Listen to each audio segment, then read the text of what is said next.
You're watching Talking About Orks. In this episode of Talking About Orks, I'm going to be doing part 3 of what we'd like to see in the next Ork Codex. Just building up some cans here while we talk. And because there's two main units that I forgot to cover in my previous videos, I guess technically. It was all one video that I had to edit down. But two big units I forgot to talk about.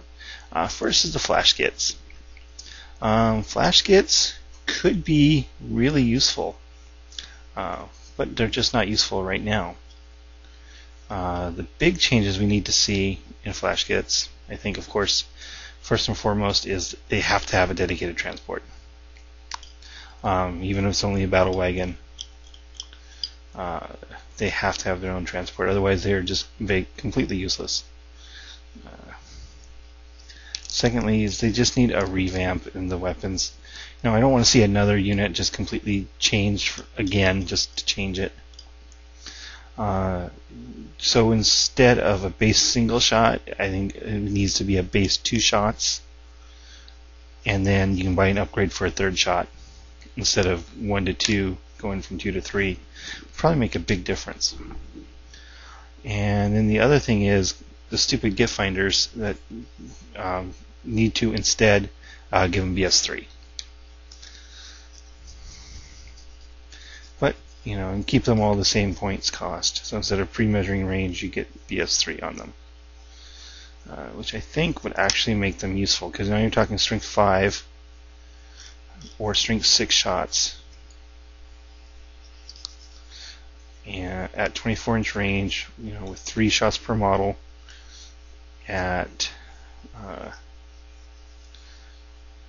So if you have 2 shots, you got 1 hit. 3 shots, you got 1.5 hits on average.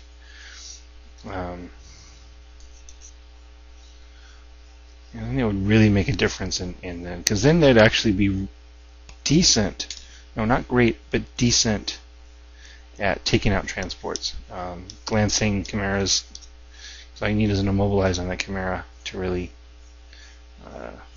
help you out. And then it would be good at strength 6, especially if they get to roll that 8, especially if you roll that AP1. It'd be really good for taking out rhinos. Because that's quite a bit of shots, and it's a lot better mobile firepower than tank busters would be. Well, at least better than tank busters are. If tank busters had tank hunter, they would still be pretty good mobile firepower. But that's what we could. And then I'd try them out. I probably still wouldn't be a serious competitive unit. Probably wouldn't see them in any tournaments. But with that kind of firepower, strength 6, APD6, 3 shots each at BS3, with feel no pain and an invul save and 2 wounds, you'd probably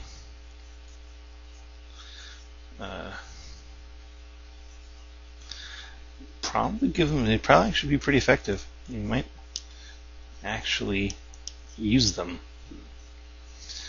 The other unit so that's it for flash kits. The other unit I wanted to talk about was looted wagons, because looted wagons have a lot of potential to be a really, really cool unit.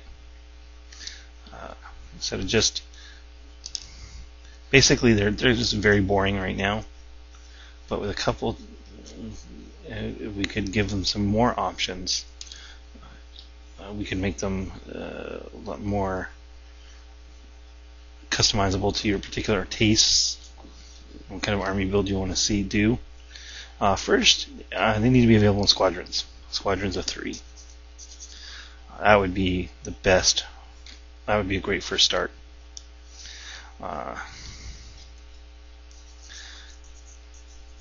Then the other thing is, instead of just a boom gun, give us different kinds of artillery. So they could actually be an artillery unit as well as a transport unit. And it really would depend on how you build your army. Something, let's say, along the lines of, in addition to the boom gun, we need something with a little longer range. So maybe something that's a large blast, strength 6, AP 5 with like a 60-inch range. That would work out, I think, pretty well.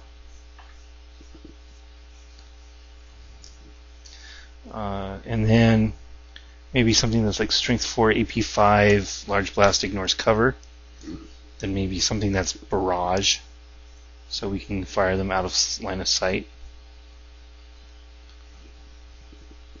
Just give us some options, even if they all have to be the same.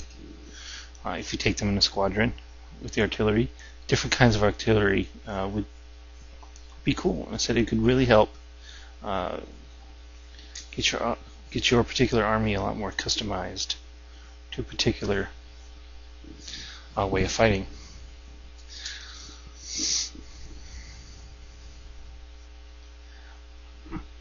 So there's really not much else to say. I mean, I really want to see the looted wagons be useful, because not to mention the fact they can just be a lot of fun to model, as I said in my looted wagon video.